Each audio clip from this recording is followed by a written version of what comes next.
નમસ્કાર, જય હિન્દ, વંદે માતરમ વિદ્યાર્થી મિત્રો, તમારું સ્વાગત છે IS lifestyle academy daily current affair analysis લેક્ચરમાં, જ્યાં જે પણ વિદ્યાર્થી મિત્રો સ્પર્ધાત્મક પરીક્ષાની તૈયારી કરી રહ્યા છે એ વિદ્યાર્થીઓની તૈયારી યોગ્ય દિશામાં થઈ શકે એ હેતુસર આપણે દરરોજ હિન્દુનું ગુજરાતી એનાલિસિસ જોઈએ છીએ, જેમાં એક્ઝામ પોઈન્ટ ઓફ વ્યૂ જે અગત્યના ટોપિકો છે એની હું ચર્ચા તમારી સાથે ખાસ માહિતી જે અત્યારે હું આપવા જઈ રહ્યો છું.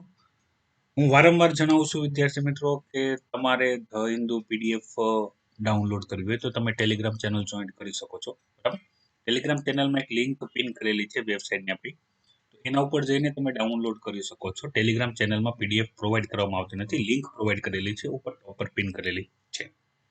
બીજી એક અગત્યની માહિતી ખાસ ધ્યાનથી સાંભળજો. બરાબર, આપણી વેબસાઇટ છે એકેડમીની જે વેબસાઇટ છે islifestyle.com, એના ઉપર યુપીએસસી, જીપીએસસી સિલેબસ અને previous year question paper available છે. બરાબર, એ ડાઉનલોડ તમે કરી શકો છો. જે પણ વિદ્યાર્થી મિત્રો યુપીએસસી એક્ઝામ ઇંગ્લિશમાં આપવાના છે, હિન્દીમાં આપવાના છે, એમના માટે નથી, આ એવા વિદ્યાર્થીઓ માટે છે જે એક્ઝામ ગુજરાતીમાં આપવાના છે.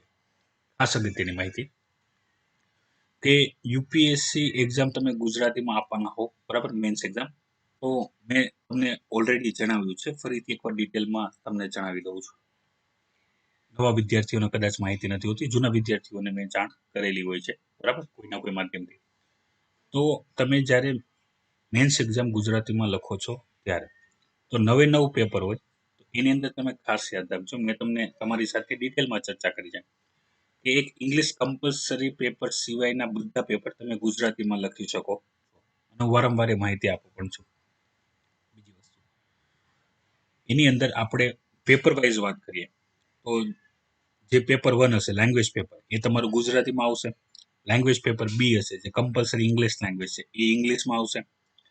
એની પછી જે નિબંધનું અને 4 જીએસના પેપર છે, તો એ બધા પેપર તમારે લખવાના ગુજરાતીમાં છે, પણ એના ક્વેશ્ચન ઇંગ્લિશ અને હિન્દીમાં આવશે. ધ્યાનથી સાંભળજો, એનું પેપર આવશે ઇંગ્લિશ અને હિન્દીમાં.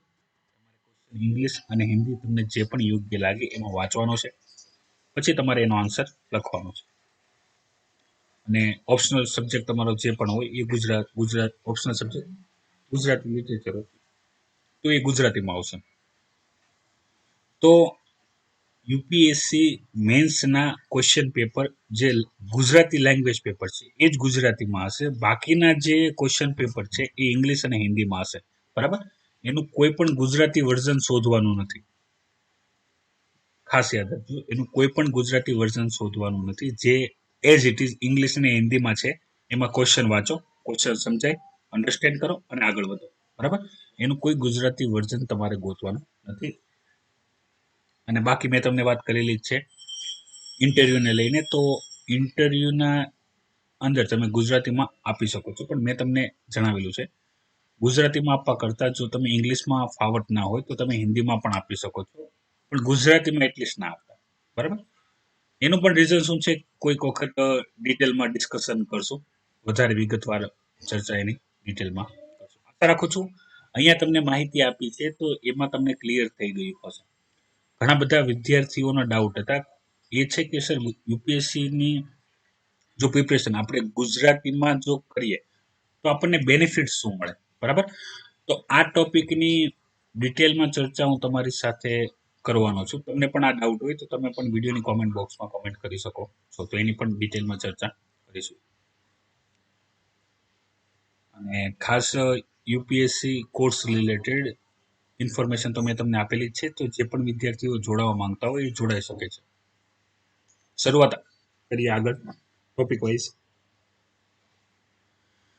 તો આજના ડેલી કરંટ અફેર એનાલિસિસમાં ઘણા બધા ટોપિક આવેલા છે. ઇન્ટરનેશનલ રિલેશનશિપ ઉપર આજનો ઘણા બધા બેઝ છે. બરાબર, યુનાઇટેડ નેશન છે, પછી જે અમેરિકાનું ઇલેક્શન છે એના સંદર્ભમાં ઇન્ડિયાને શું પોઈન્ટ ઓફ વ્યૂ કરવું જોઈએ એ બધી બાબત છે. તો પહેલો જે એડિટોરિયલ છે એ એડિટોરિયલ તમે જોઈ શકો છો, એ છે અમેરિકન ઇલેક્શન બેઝ, ઇન્ડિયાને શું ફાયદો કે કઈ રીતનું ચેન્જીસ હોય તો એ આપણે બેનિફિશિયલ થઈ શકે. તો અહીંયા જે ઘણી બધી ઇન્ફોર્મેશન આપેલી છે, બરાબર, પોલિટિકલ વ્યૂમાં વધારે છે. પણ હું તમારી સાથે જે ચર્ચા કરવાનો છું મેનલી એ છે માલાબાર એક્સરસાઇઝ, બરાબર? કે જે માલાબાર એક્સરસાઇઝ વિદ્યાર્થી મિત્રોને ખ્યાલ જ હશે, આપણે ઘણા ટાઈમથી ડિસ્કસ કરીએ છીએ કે જે માલાબાર એક્સરસાઇઝ છે એની અંદર અત્યારે ઓસ્ટ્રેલિયા જોઈન્ટ થઈને ટૂંક સમયમાં એ ક્વાડનું ફોર્મેશન કરવાનું છે. ક્વાડ એટલે ચાર કન્ટ્રીઓ ભેગા થઈને માલાબાર એક્સરસાઇઝની પાર્ટિસિપેશન કરશે. તો એને લઈને વાત કરું, બરાબર? એની પહેલા જે ફ્રન્ટ ન્યૂઝ ઉપર પણ એક ન્યૂઝ આવેલી છે ને, એ બધી ન્યૂઝની હું વાત કરું તો એ માની લો જ્યારે પણ ઘણી વખત ભારતની અંદર પણ તમે જોયું હશે, ભારતની અંદર નહીં, ઓલ ઓવર બધે, જો તમે બધા પોલિટિકલ બેકગ્રાઉન્ડ તમે જાણતા હો તો ઇલેક્શન આવતું હોય છે ત્યારે લોકોની જે ડિમાન્ડ હોય છે એ સાંભળવામાં આવે છે. સેમ વસ્તુ અમેરિકાની અંદર ઇલેક્શન આવ્યું છે તો અમેરિકાની સાથે સાથે ઇન્ડિયાના 2-3 રિલેશન છે એ જોડાયેલા છે. એમાં છે કે દરેક કન્ટ્રી હોય છે પોતપોતાના બેનિફિટ પ્રમાણે અલગ અલગ જે પાવર્સ હોય છે એની સાથે અટેચ થતા હોય છે. તો એવા 2-3 મુદ્દા છે જે આપણે કરંટમાં ડિસ્કસ કરેલા જ છે, બરાબર? પણ અત્યારે ખાલી જે કામના છે અમેરિકાના સંદર્ભમાં એની ડિસ્કશન કરું છું. પેલું છે કે H1B વિઝા, બરાબર? કે જે આપણા આઈટી એક્સપર્ટ હોય છે એને અમેરિકાની અંદર ટૂંક સમયમાં જે ઇલેક્શન થવાનું હતું તો ડોનાલ્ડ ટ્રમ્પ દ્વારા જે વિઝા પોલિસી હતી એમાં ચેન્જ કરવામાં આવ્યું હતું. તો ઇન્ડિયાનો ઇન્ટરેસ્ટ એમાં છે કે જે વર્કિંગ વિઝા આઈટી એક્સપર્ટને મળે છે, બરાબર? કે જેથી ત્યાંની આઈટી ઇન્ડસ્ટ્રીની અંદર જેમ આપણે અહીંયા સિલિકોન વેલી છે એમ ત્યાં પણ સિલિકોન વેલી છે, બરાબર? અને એની અંદર એમને કામ મળે એના માટે થઈને એને વિઝા જરૂરી છે, વર્કિંગ વિઝા જરૂરી છે. તો એ વિઝા માટે કરી શકે છે. બીજું, ટૂંક સમય પહેલા ઇન્ડિયા ડેવલપિંગ કન્ટ્રી હતી તો અમેરિકાની સાથે ટ્રેડ કરવામાં એને ઘણી બધી ટ્રેડની બચત થાય, બરાબર? મતલબમાં ટ્રેડમાં ઓછા પૈસા ભરવા પડે, ઓછા બેરિયર લાગે, એ રીતની જે કેટેગરી હતી એની અંદર ઇન્ડિયા હતું. પણ ઇન્ડિયાને ત્યાંથી આપણે બહાર કાઢી લીધું, બરાબર? એનાથી શું થયું હતું? એનાથી થયું એ રીતનું હતું, ઇન્ડિયાને હવે ટ્રેડ કરવામાં વધારે પૈસા ખર્ચ કરવા પડે, બરાબર? તો ઇન્ડિયા ફરીથી ડિમાન્ડ કરશે ઇલેક્શનની અંદર, શું કે અમને ફરીથી એ સ્ટેટસ છે એ પાછો આપી દો જેથી ટ્રેડ બેરિયર ઓછા થાય. એ ને કે ભાઈ ઇન્ડિયાના સમર્થન જોતું હોય તો ઇન્ડિયાને જે ગમતું હોય એ તમે આપો તો થશે. હવે ઇલેક્શનની અંદર 2 કન્ડિશન હોય છે. પહેલી કન્ડિશન જે અહીંયા આપેલી છે કે ભાઈ અબકી બાર ટ્રમ્પ કી સરકાર, બરાબર? અબકી બાર ટ્રમ્પ કી સરકાર. પણ ઘણી વખત કેવું થાય છે, આપણે દાવેદાર તો ટ્રમ્પને ઠેરાવતા હોઈએ છીએ, બરાબર? પણ બની શકે જે ઓપોઝિશનમાં છે જોઈ બિડન, બરાબર, એ પણ જીતી શકે છે, બરાબર? તો આપણે ઇલેક્શન પહેલા બંને પાર્ટી છે એ અગત્યની છે. અમેરિકાની ઇલેક્શન પ્રોસેસ ટૂંક સમયમાં ઘણા બધા વિદ્યાર્થીઓએ રિક્વેસ્ટ તો કરેલી હતી પણ રિક્વેસ્ટ એટલી બધી સ્ટ્રોંગ નથી, બરાબર? એટલે વધારે ડિટેલમાં મેં એની ચર્ચા નથી કરી. તો હું તમને જણાવી દઉં અમુક જે મેન બાબત છે, બરાબર? ડિટેલમાં તો નહીં જાઉં. ત્યાં 2 જ ઇલેક્શન પાર્ટી છે, કાં તો ડોનાલ્ડ ટ્રમ્પની પાર્ટી જીતે કાં તો જો બિડનની પાર્ટી જીતે.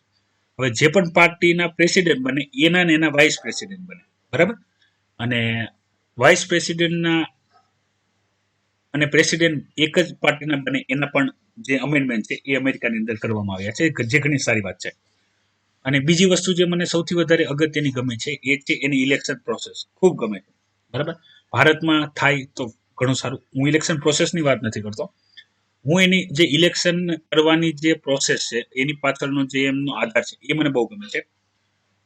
એ પણ ડિટેલમાં ચર્ચા કરશું. અત્યારે હું તમને ખાલી એટલું જ જણાવી દઉં છું કે તમને ખ્યાલ હશે ભારતમાં કોઈના કોઈ રાજ્યમાં ગમે ત્યારે ઇલેક્શન ચાલતા હોય, બરાબર? ઇલેક્શનમાં કોઈ પણ પાર્ટી બદલું, નેતા બદલે તો પેટા ઇલેક્શન ચાલતા હોય છે. એટલે આમ ઓલ ઓવર આપણે ઉઠીને જોઈએ ને ન્યૂઝમાં તો લગભગ ભારતના કોઈના કોઈ ખૂણામાં કોઈને કોઈ ઇલેક્શન તો ચાલતું જ હોય, બરાબર? એટલે આપણી જે ગવર્મેન્ટ હોય ને એ ચિંતામાં જ હોય કે ભાઈ અત્યારે આપણે જો કઈ આ સ્ટેપ લેશું તો આગલા મહિને ઇલેક્શન છે, ત્યાં આપણી સીટ નહીં આવે, બરાબર?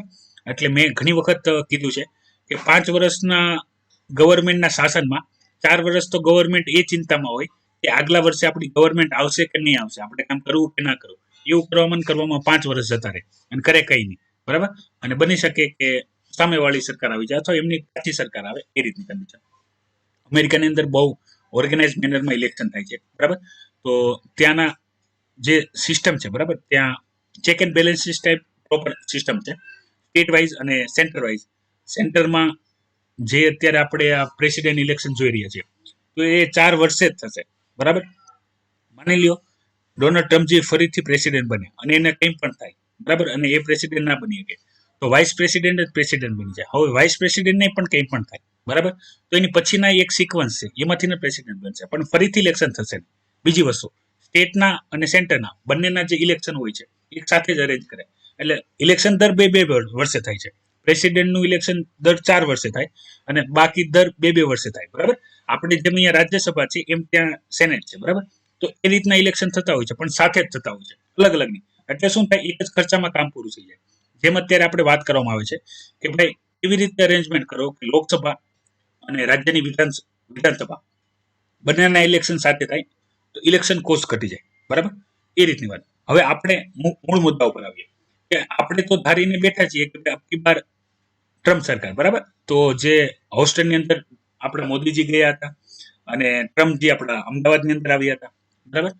તો એ જે પ્રચાર હતો, બની શકે એ પ્રચારનો એટલું બધું ઇફેક્ટ ના આવે, ટ્રમ્પથી બધા ત્રાસી પણ ગયા હોય, કારણ કે ગ્લોબલી સિનારીઓ તો એ રીતનો જ છે. પણ ઇલેક્શનનું આખી પ્રોસેસ તમને ખ્યાલ હોય તો તમને ખ્યાલ હશે કે જે લાસ્ટ ટાઈમ હિલેરી હતા, બરાબર, એના જીતવાના ચાન્સીસ વધારે હતા, બરાબર. બરાક ઓબામાએ તો એમ પણ કહી દીધું હતું કે હિલેરી તમે આવતીકાલે જઈને જોઈન કરજો, અને વાત પણ સાચી હતી. લોકોનો જે રિસ્પોન્સ હતો એ પ્રમાણે તો હિલેરી જીતવા જોતા હતા, પણ એમના જે રિપ્રેઝેન્ટેટિવ હોય, એમના વોટિંગના જે મુખ્ય આધાર હોય છે, એને ધ્યાનમાં લઈને ડોનાલ્ડ ટ્રમ્પ જીતેલા હતા. તો કહી ના શકાય જ્યાં સુધી ફાઇનલ રિઝલ્ટ ડિક્લેર ના થાય, બરાબર, ત્યાં સુધી કહી ના શકાય. પણ આપણે એવું માનીને ચાલીએ છીએ કે આપણા માટે જોઈ બિડેન એટલા જ ઇમ્પોર્ટન્ટ છે જેટલા ડોનાલ્ડ ટ્રમ્પ છે, બરાબર. તો આપણે પહેલેથી જ ડોનાલ્ડ ટ્રમ્પના જે પલ્લું હોય એમાં ના બેસી જાય, આપણે બેલેન્સ રહેવાય કે ભાઈ અમારી આ ડિમાન્ડ જે પણ ફૂલફિલ કરશે અમારો સપોર્ટ એને રહેશે. તો ડોનાલ્ડ ટ્રમ્પ જે પણ કે અમે સપોર્ટ કરશું તો વેલ એન્ડ ગુડ, આવો. બિડેન કે અમે કરશું તો ઓકે, નો ઇશ્યુ, આવો, બરાબર. તો આ રીતની બેનિફિટ થઈ શકે છે ઇન્ડિયાના પોઈન્ટ ઓફ વ્યૂ, બરાબર. કારણ કે બધા મેં તમને વાત કરી છે જીઓ પોલિટિકલની અંદર કોઈ કોઈનો દોષ નથી હોતો, કોઈ કોઈનો ભાઈ નથી હોતો. બધા પોતપોતાના એરિયા ઓફ ઇન્ટરેસ્ટ પ્રમાણે, ઇકોનોમિકલ બેનિફિટ પ્રમાણે અને પોતાની જે ડિમાન્ડ છે એ જે ફૂલફિલ કરતા હોય એ રીતે લોકો કામ કરતા હોય છે. અગત્યના મુદ્દા ઉપર ક્વાડ ફોર્મેશન છે, બરાબર. ઓસ્ટ્રેલિયા, ઇન્ડિયા, જાપાન અને યુએસ. તો એની અંદર જે મેનલી આપણા જે પ્રાઇમ મિનિસ્ટર છે નરેન્દ્ર મોદીજી, એને એક જ વસ્તુ કીધી છે ઇન્ડો પેસિફિક પોલિસી વિશે, કે આપણે જે માલાબાર એક્સરસાઇઝને ક્વાડ ફોર્મેશન જે કરીએ છીએ, બરાબર, એનો મતલબ એવો નથી થતો કે અમે કોઈ પણ કન્ટ્રીની અગેન્સ્ટ કામ કરવા માટે એક એલાયન્સ બનાવીએ છીએ, બરાબર. By no means direct against any country. પણ અમેરિકાનો પોઈન્ટ ઓફ વ્યૂ એ રીતનું છે કે ભાઈ જો આ ક્વાડ ફોર્મેશન થઈ જાય, બરાબર, તો ઇન્ડો પેસિફિક રિજનની અંદર ચાઇના જે પોતપોતાનો દબદબો વધારી રહ્યો છે એને કાઉન્ટર કરી શકાય છે, બરાબર. એનો વ્યૂ આ રીતનો છે. તો એને લીધે થઈને ઘણા બધા ઇસ્યુ ક્રિએટ થાય છે. ઇન્ડિયાનો કોઈ એવો ફોકસ નથી કે ભાઈ આપણે જે આ ક્વાડ ફોર્મેશન કરીએ, બરાબર, એનાથી આપણે જે ઇન્ડો પેસિફિક રિજન છે એમાં ઇન્ડિયાનો દબદબો કરી લઈશું. પણ મેં તમને કીધું ને એમ, અમેરિકા શું વિચારે છે, એક વખત આ ક્વાડ ફોર્મેશન થઈ જાય પછી બની શકે કે મેં તમને કીધું હતું કે ભાઈ ઇન્ડિયાના જે મિલિટરીકલ બેઝ છે ઇન્ડો પેસિફિક રિજનની અંદર, તો એ નોન મિલિટરીકલ પર્પઝ માટે ઉપયોગ થશે. એની એક ઇવેન્ટ પણ આવેલી હતી. એ ઇવેન્ટ એવી હતી કે અમેરિકાનું એક ડ્રોન હતું, બરાબર, જે સર્વેલન્સ કરતું હતું ઇન્ડો પેસિફિક રિજનમાં. એને આપણા જે અંડમાન જે મિલિટરી બેઝ છે ત્યાં પેટ્રોલિંગ કરાવ્યું હતું, અને એ પિક્ચર પાછી ચાઇનાને મોકલવામાં આવી હતી. મતલબમાં વધારે એગ્રેશનનું કામ કરવામાં આવ્યું. તો આગ લાગ્યું એમાં ઘી નાખવાનું કામ કરવામાં આવ્યું હતું, સેમ વસ્તુ. પણ મેં તમને કીધું છે આ એક પ્રકારની નેવલ એક્સરસાઇઝ જ છે, બરાબર. એને વધારે ફોર્મ અલાયન્સ તરીકે જોવામાં આવતું નથી. પણ મેં તમને કીધું કે ગમે ત્યારે કંઈ પણ થતું હોય એના કોઈ પણ પોલિટિકલ ઇસ્યુ થઈ શકે છે, તો એ આપણે ધ્યાનમાં લેવા જોઈએ. હવે આપણે તમને ખ્યાલ જ હશે કે ભાઈ નવેમ્બર મહિનાની અંદર ઇલેક્શન થવાના છે, ટૂંક સમયમાં, મતલબમાં આગલા મહિનામાં ઇલેક્શન થશે. ઇલેક્શનમાં જે પણ જીતે, બરાબર, ઇન્ડિયાના બેનિફિટ રે એ રીતે કામ થાય તો વધારે સારું, બરાબર. બેનિફિટમાં ખાસ કરીને જે વિઝા વાળો ઇસ્યુ છે, પછી ટ્રેડ વાળો ઇસ્યુ છે, એની સિવાય પણ ઘણા બધા ઇસ્યુ છે, પણ એની ચર્ચા અત્યારે નહીં કરીએ. કોઈ વખત આવો કોઈ મુદ્દો આવશે ત્યારે ફરીથી એની ડિટેલમાં ચર્ચા કરશો. તમે બહુ ઉત્સાહી હો અને તમે પણ અમેરિકન ઇલેક્શન વિશે કોઈ માહિતી ઈચ્છતા હો તો વિડીયોની કોમેન્ટ બોક્સમાં કોમેન્ટ કરજો, તો માહિતી પ્રોવાઈડ કરવામાં આવશે. પછી હું તમારી સાથે ડિસ્કસ કરું તો અત્યારનો જે આ ટોપિક છે, બરાબર, એ ટોપિક છે કે ભાઈ અત્યારે પાકિસ્તાનની અંદર, બરાબર, જે પોલિટિકલ ક્રાઇસિસ ચાલે એનું તો ન્યૂઝમાં વધારે છે. અગત્યનું એટલું બધું નથી, પણ હું ખાલી જણાવી દઉં પ્રોબ્લેમ શું છે કે ભાઈ ઓલરેડી તમને ખ્યાલ છે છેલ્લા ઘણા વર્ષોથી જે પાકિસ્તાનની ગવર્મેન્ટ છે, બરાબર, એ ગવર્નન્સ લાવવામાં સફળ થઈ નથી, બરાબર. અને એ ગવર્મેન્ટને શું કહેવામાં આવે છે કે ભાઈ મિલિટરી જે છે એની પપેટ, મતલબમાં કઠપુતળી છે. કોણ? હાલની ગવર્મેન્ટ કોણ છે? ઇમરાન ખાન એના પ્રાઇમ મિનિસ્ટર છે, એમની જ વાત કરવામાં આવેલી છે. તો એમના દ્વારા જે અત્યારે ઓવરલો, બરાબર, પછી unorganization, food shortage, inflation, gas cut, આ બધા જે ઇસ્યુ થયા તો પબ્લિક ત્રાસી ગઈ છે. આનો મોકો વિરોધી પાર્ટીઓએ લીધો છે. તો એ બધી વિરોધી પાર્ટી ભેગી થઈને પાકિસ્તાન ડેમોક્રેટિક મુવમેન્ટ કરી રહી છે કે ભાઈ આ જે કરંટ સરકાર છે, જે ઇમરાન ખાનની સરકાર છે, એને પાડો. બીજું વસ્તુ, પાકિસ્તાનની એક વસ્તુ તમને ખ્યાલ જ હશે કે પાકિસ્તાનની અંદર જે મિલિટરી હોય છે એ ગવર્મેન્ટ ઉપર હાવી હોય છે, બરાબર. રીઝન શું છે? કારણ કે પાકિસ્તાનની મિલિટરી હોય છે એ આતંકવાદીઓને શરણાર્થી આપતી હોય છે, બરાબર. એ આપણે જ્યારે ઇન્ટરનેશનલ ટોપિકની અંદર આપણે એક એક કન્ટ્રી આપણે જ્યારે જોશું, પાકિસ્તાન, બરાબર, આપણા અફઘાનિસ્તાન, સેમ નેબર કન્ટ્રી અને બીજી બધી ઇમ્પોર્ટન્સ કન્ટ્રી, ત્યારે એની ડિટેલમાં હું તમારી સાથે ચર્ચા કરીશ. બાકી ઇન્ફોર્મેશન અહીં આપેલી છે, ઉપયોગી નથી. વાંચવું હોય તો વાંચી શકો છો, સ્કીપ કરવી હોય તો કરી શકો છો, તમારા ઉપર છે. અગત્યની હોય તો હું તમારી સાથે જરૂરથી ડિસ્કસ કરું. હવે અહીંયા જે બાયોપિક બનાવવાની જે વાત હતી, મુરલીધરન છે, શ્રીલંકન સ્પિનર બોલર છે, એના વિશે તો મેં તમને એની જે ડિટેલ હતી, બરાબર, તમિલ ફિલ્મ બાયોપિક ઉપર, એ મેં તમારે આપી હતી. એને ક્રિટિસાઇઝ કરવામાં આવશે વિધાઉટ એની રિલીઝ, બરાબર.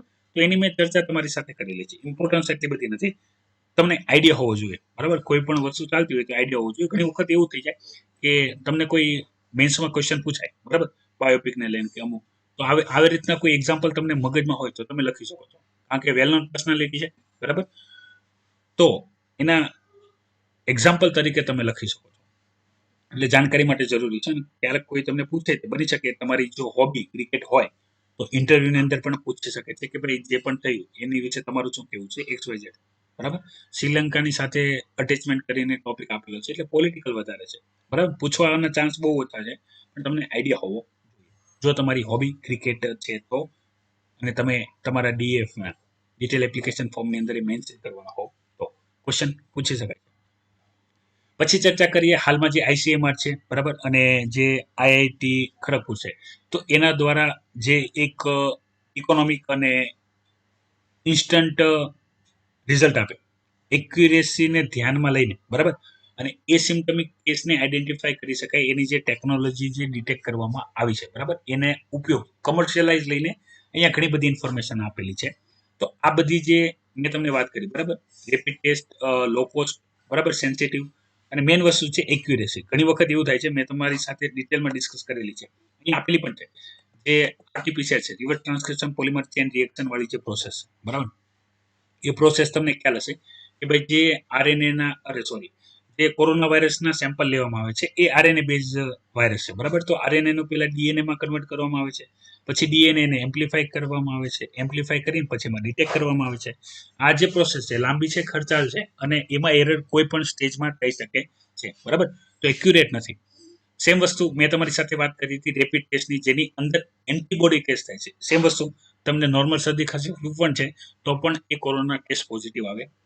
બીજી અગત્યની બાબત છે, એ બાબત તમારી સાથે હું ડિસ્કસ કરું તો, જે આ ટેસ્ટ છે હાલમાં જે IIT ખડગપુર દ્વારા જે બનાવવામાં આવે છે, એમાં એન્ટીજન ટેસ્ટ થશે. મતલબમાં એન્ટીજન એટલે વાયરસ, બેક્ટેરિયા, કોઈ પણ માઇક્રો ઓર્ગેનિઝમ જે ફોરેન બોડી છે આપણી બોડી માટે, ભાઈ કોઈ પણ માઇક્રો ઓર્ગેનિઝમ આપણી અંદર આવે છે એને એન્ટીજન કહેવાય, બરાબર.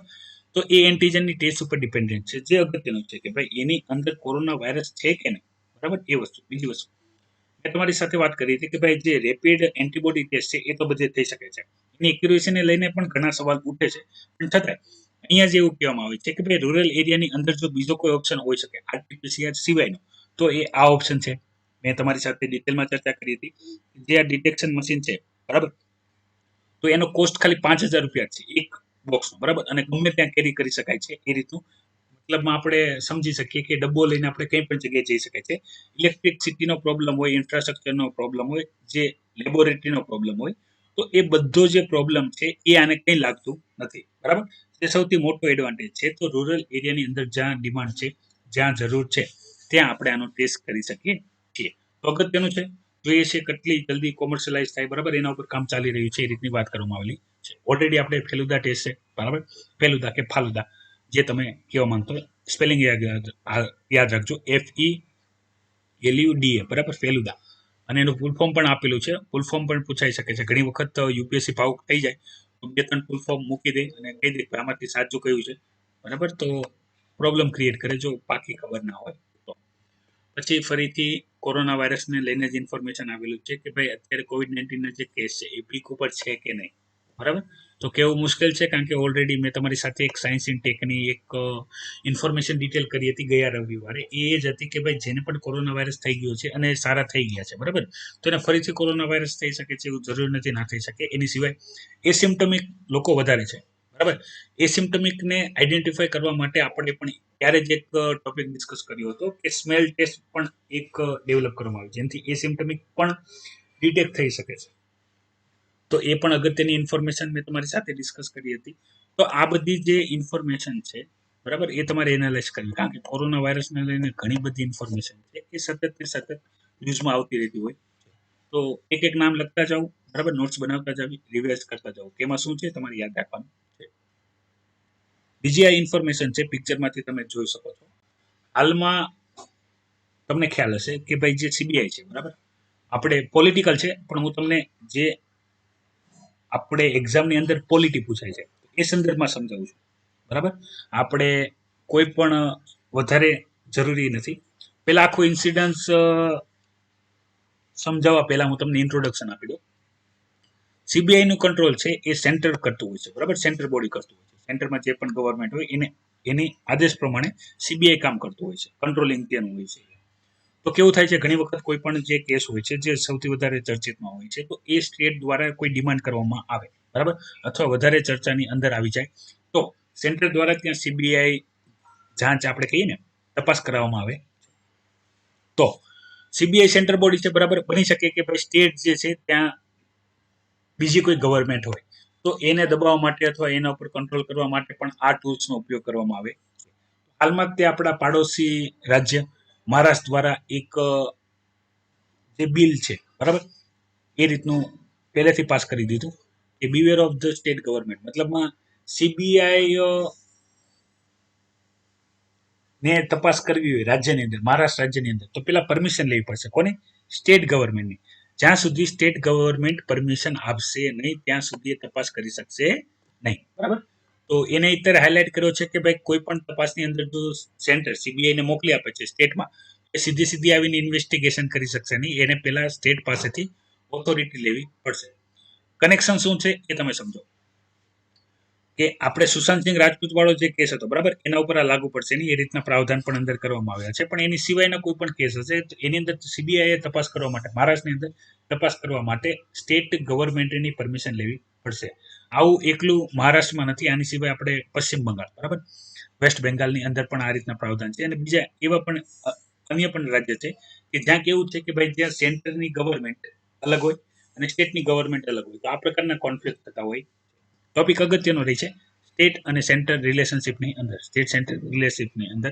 બીજું કંટ્રોલિંગની અંદર તો તમે જોઈ શકો છો જે સીબીઆઈ હોય છે એ સેન્ટરની ગવર્મેન્ટ દ્વારા શું હોય છે, ટાર્ગેટેડ હોય છે કે કોઈ પણ જે એની ઉપર સર્ચિંગ થતું હોય તો એ સીધું ના આવી શકે, એને સ્ટેટ પાસે પરમિશન લેવી જોઈએ.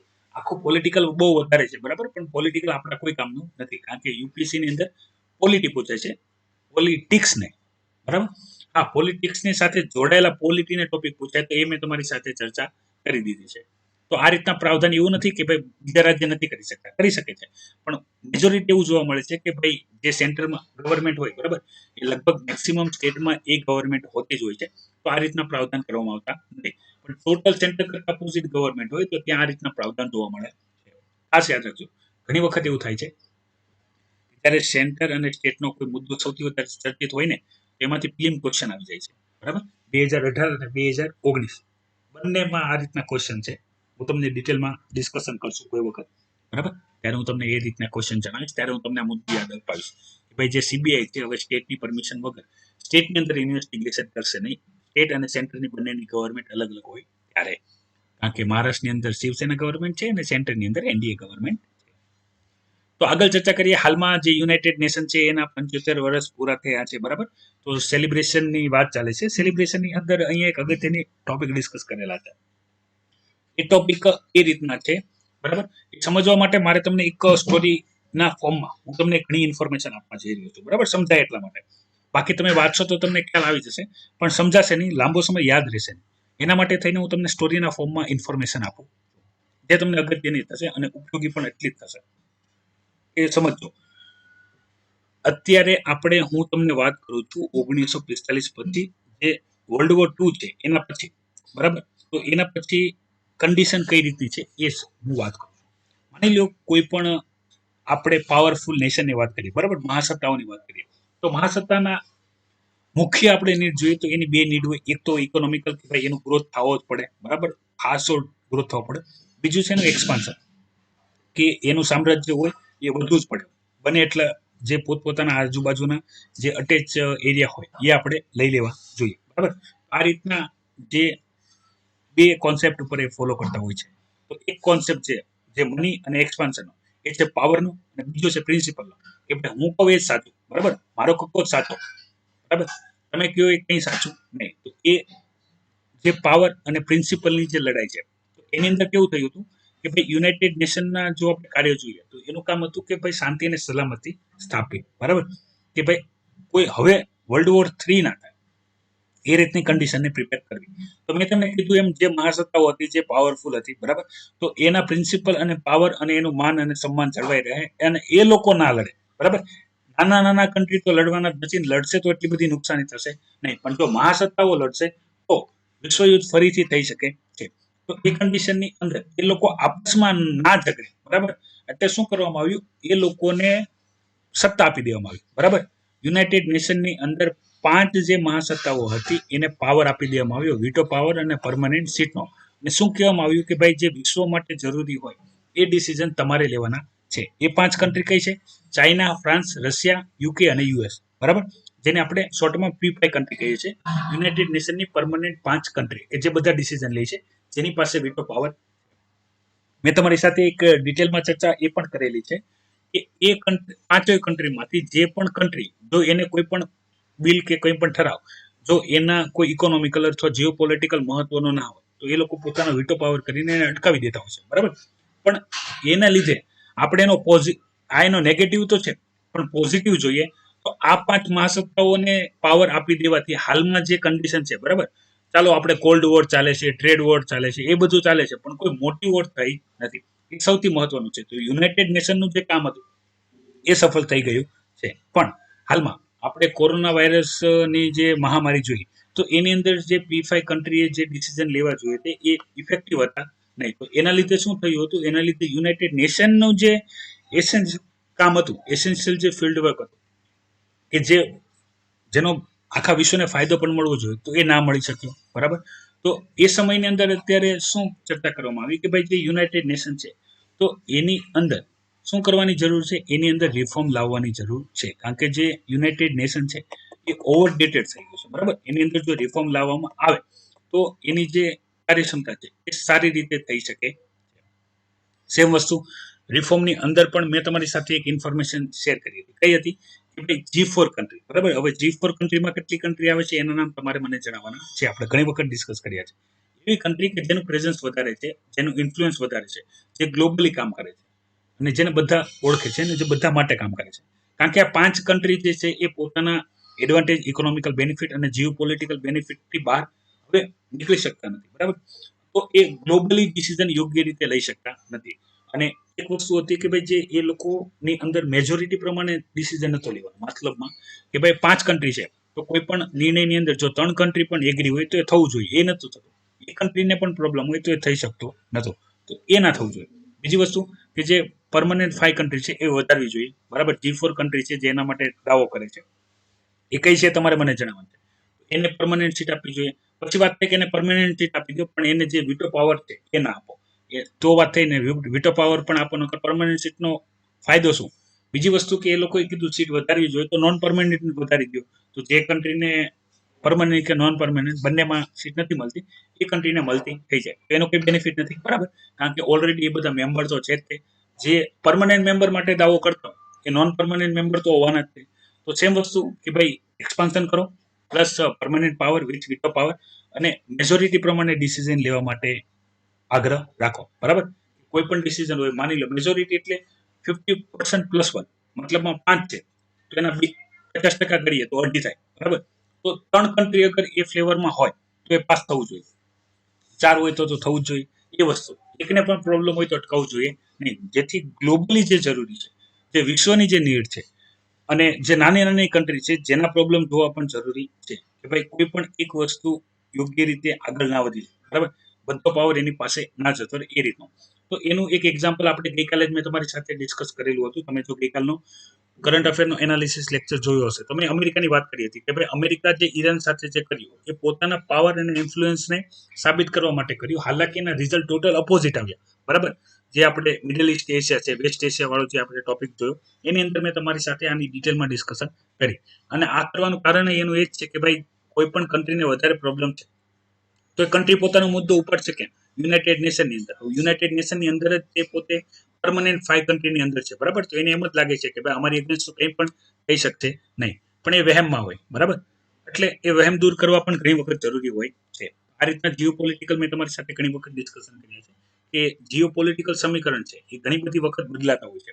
એ ટાઈમ ડિપેન્ડન્ટ હોય છે, ટાઈમ ચેન્જ થતા હોય છે, એ રીતે એ પણ ચેન્જ થતા હોય, તો એને ખાસ યાદ રાખો. પછી આપણે વાત કરીએ વર્લ્ડ ઇન્ટરનેશનલ ન્યૂઝની અંદર, તો એક ટોપિક છે આપણે ડિસ્કસ કરેલો છે, ફરીથી એકવાર જોઈ લઈએ. ટોપિક છે શ્રીલંકાની અંદર જે વિશ્વ સંવિધાનિક સંશોધન 20th amendment constitution amendment act. બરાબર, તો આ 20th અમેન્ડમેન્ટ એક્ટ ઇન્ડિયાનો નથી, ખાસ યાદ રાખજો, શ્રીલંકાનો છે. શ્રીલંકાની અંદર પણ એનું કોન્સ્ટિટ્યુશન છે, એની અંદર છે. તો મેં તમારી સાથે ડિટેલમાં ડિસ્કસ કરી હતી આના 20th અમેન્ડમેન્ટની. તો તમને ખ્યાલ હશે આની પહેલા મહેન્દ્ર રાજપક્ષાની સરકાર, પહેલાની જે સરકાર હતી, એને 19મો બંધારણીય સુધારો કર્યો હતો, જેની અંદર જે પ્રેસિડેન્ટ બને તો એનો ટર્મ, બરાબર, એના પાવરને લિમિટેશન કરવામાં આવ્યું હતું. બરાબર, અને પાર્લામેન્ટને વધારે પાવરફુલ બનાવવામાં આવી હતી. તેમ વસ્તુ હવે જે ગોટાબા રાજપક્ષા છે તો એ ત્યાંના પ્રેસિડેન્ટ બની ગયા છે, મહેન્દ્ર રાજપક્ષા ત્યાંના પ્રાઇમ મિનિસ્ટર બની ગયા છે, અને ખૂબ સારી બહુમતી આવેલી છે. તો એમને વિશ્વ સંવિધાનિક સંશોધન લાવ્યા, તો એની અંદર ફરીથી જેટલો પાવર અને રેસ્ટ્રિક્શન લાવવામાં આવ્યું હતું 19મા બંધારણીય સુધારા દ્વારા, એ 20મા બંધારણીય સુધારા દ્વારા ફરીથી પાવર પાર્લામેન્ટ પાસે ખેંચીને પ્રેસિડેન્ટને આપવામાં આવેલી છે. તો હાલમાં 19 બંધારણીય સુધારા પ્રમાણે ગણીએ તો ઇન્ડિયા અને શ્રીલંકામાં બંને સેમ હતું, પણ 20મા બંધારણીય સુધારા પ્રમાણે ગણીએ તો અપોઝિટ થઈ ગયું છે. ભારતની અંદર જે પાર્લામેન્ટની આપણે વાત કરીએ, બરાબર, તો પાર્લામેન્ટ પાસે પાવર વધારે છે, જ્યારે પ્રેસિડેન્ટ ઓફિસને રબર સ્ટેમ્પ ઓફિસ કહેવાય છે કે ભાઈ જે પણ પાર્લામેન્ટની અંદર મેઇનલી જે કાઉન્સિલ ઓફ મિનિસ્ટર છે, ઇન્ક્લુડિંગ પ્રાઇમ મિનિસ્ટર, એ જેમ કહેશે એમ જ પ્રેસિડેન્ટને કરવું પડશે. પણ શ્રીલંકાની અંદર હવે ઊંધું થઈ ગયું છે, શ્રીલંકાના પ્રેસિડેન્ટ જેમ કહેશે એમ હવે પાર્લામેન્ટે કરવું પડશે. બરાબર, તો આ બધું જે ડિફરન્સ છે, અને જે આની સિવાય 13 કોન્સ્ટિટ્યુશન અમેન્ડમેન્ટ છે, 19 કોન્સ્ટિટ્યુશન અમેન્ડમેન્ટ છે, બરાબર, 20th કોન્સ્ટિટ્યુશન અમેન્ડમેન્ટ છે શ્રીલંકાના, ખાસ કરીને જે તમિલ્સ વાળો જે ઇસ્યુ છે, અને હાલમાં જે શ્રીલંકન બોલર વાળો પણ ઇસ્યુ છે, એને પણ સેમ વસ્તુ શ્રીલંકાની આરે આ જ ટોપિક સાથે કનેક્ટ કરીને ચાલવામાં આવે છે. એસએલપીપી વાળો જે ટોપિક છે એના વિશે ડિટેલમાં ત્યાં જણાવેલું છે. તો આ બધા અગત્યના ટોપિક હોય છે. મેં તમને ઘણી વખત કીધું છે, કરંટના જે ટોપિક છે એને તમે જીએસની સાથે જો કનેક્ટ નથી કરી શકતા, બરાબર, તો એની જે ઉપયોગિતા હોવી જોઈએ એ તમને એટલી બધી મળતી નથી. એની જે અન્ડરસ્ટેન્ડિંગ એનાલિસિસ હોવું જોઈએ એ તમને યોગ્ય રીતે મળતું નથી. એ ખૂબ અગત્યનું છે કે જે ટોપિક હોય, બરાબર, એ ટોપિકની તમને ડિટેલમાં ઇન્ફોર્મેશન ખ્યાલ આવે.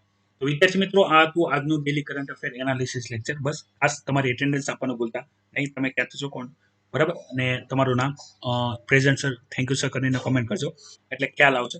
ખાસ અગત્યની માહિતી, યુપીએસસી 2020 પ્રિલિમ્સની જે પણ વિદ્યાર્થીઓ એક્ઝામ આપેલી હોય તો એનું રિઝલ્ટ આવી ગયું છે, અને આપણે આઈએસ લાઈફસ્ટાઈલ જે ટેલિગ્રામ ચેનલ છે એની અંદર આપણે અવેલેબલ કરાવી દીધું, તો તમે જોઈ લેજો. બીજું અગત્યની કોઈ પણ માહિતી હોય, ક્વેશ્ચન હોય તો તમે વિડીયોની કોમેન્ટ બોક્સમાં ક્વેશ્ચન કરી શકો છો કોમેન્ટ કરીને.